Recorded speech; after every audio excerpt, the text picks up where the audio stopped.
Assalamualaikum warahmatullahi wabarakatuh. Saya Kariska Ramadina Azara dengan NIM 186222590 dari Prodi PG PAUD. Saya akan mempresentasikan materi pertumbuhan dan perkembangan dari mata kuliah perkembangan anak untuk memenuhi ujian tengah semester kali ini. Pertumbuhan dan perkembangan. Yang pertama, dimulai dari pengertian pertumbuhan. Pendahuluannya, pertumbuhan adalah suatu proses pertambahan ukuran, baik volume, bobot, dan jumlah sel yang bersifat irreversible atau tidak dapat kembali ke asal. Pengertian pertumbuhan secara etimologis, menurut KBBI, pertumbuhan berasal dari kata tumbuh yang berarti tambah besar atau sempurna. Pengertian pertumbuhan secara termitologis, pertumbuhan dapat diartikan sebagai perubahan kuantitatif pada material, sesuatu sebagai akibat dari adanya pengaruh lingkungan.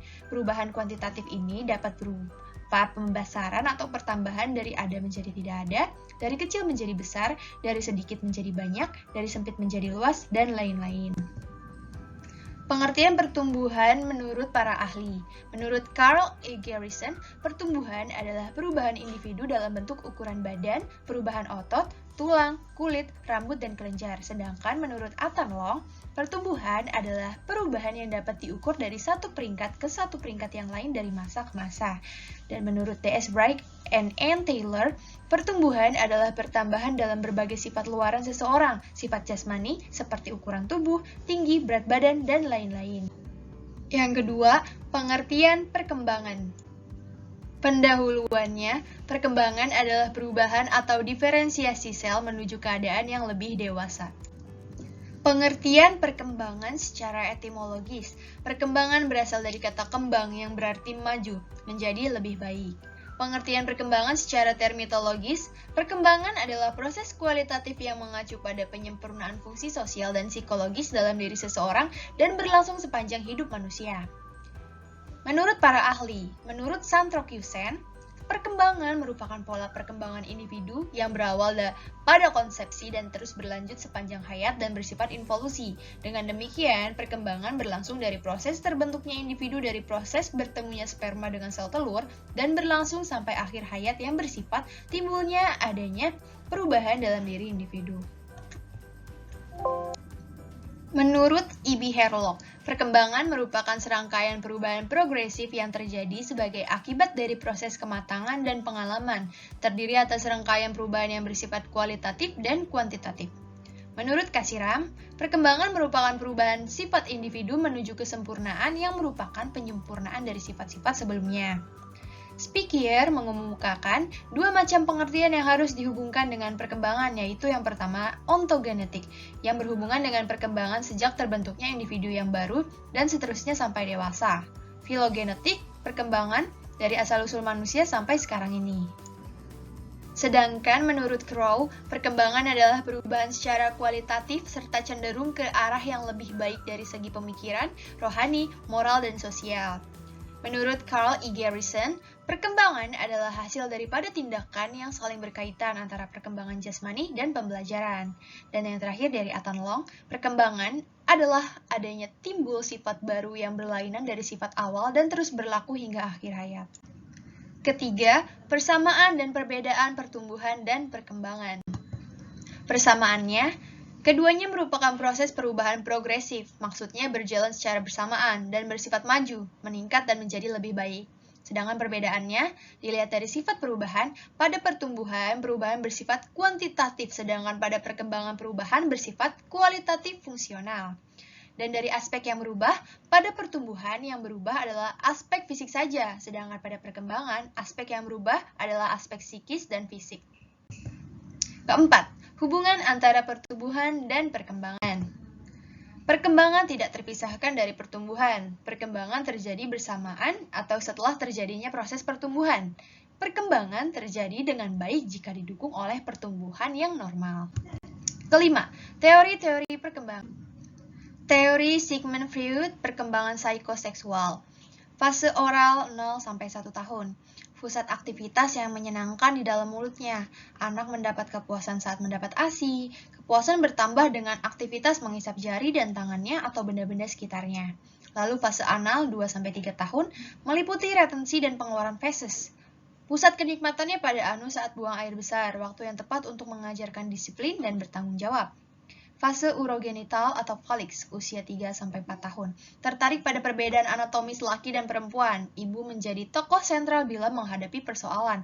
Kedekatan anak laki-laki pada ibunya menimbulkan gairah seksual dan perasaan cinta yang disebut Oedipus kompleks. Fase laten 4-5 tahun sampai masa pubertas. Masa tenang tetapi anak mengalami perkembangan pesat aspek motorik dan kognitifnya. Disebut juga fase homoseksual alamiah karena anak-anak mencari teman sesuai jenis kelaminnya, serta mencari figur atau role model sesuai jenis kelaminnya dari orang dewasa. Lalu yang terakhir ada fase genitalia, alat reproduksi sudah mulai matang, heteroseksual dan mulai menjalin hubungan rasa cinta dengan berbeda jenis kelamin. Teori Piaget, perkembangan kognitif. Tahap sensori motor 0-2 tahun. Pada tahap ini, perilaku anak banyak melibatkan motorik, belum terjadi kegiatan mental yang bersifat simbolis atau berpikir. Sekitar usia 18-24 bulan, anak mulai bisa melakukan operations atau awal kemampuan berpikir. Lalu ada tahap pra-operasional usia 2-7 tahun, tahap prakonsepsional 2-4 tahun, anak melihat dunia hanya dalam hubungan dengan dirinya, yaitu pola pikir egosentris. Dan tahap intuitif 4-7 tahun. Pola pikir berdasarkan intuitif, penalaran masih kaku, terpusat pada bagian-bagian tertentu dari objek dan semata-mata didasarkan atas penampakan objek. Lalu tahap operasional konkret, 7-12 tahun. Seriasi menunjukkan anak mampu mengklasifikasikan objek menurut berbagai macam cirinya seperti tinggi, besar, kecil, warna, bentuk, dan seterusnya. Terakhir, tahap operasional formal. Mulai usia 12 tahun, anak dapat melakukan representasi simbolis tanpa menghadapi objek-objek yang ia pikirkan. Pola pikir menjadi lebih fleksibel melihat persoalan dari berbagai sudut yang berbeda. Keenam, aspek-aspek pertumbuhan dan perkembangan.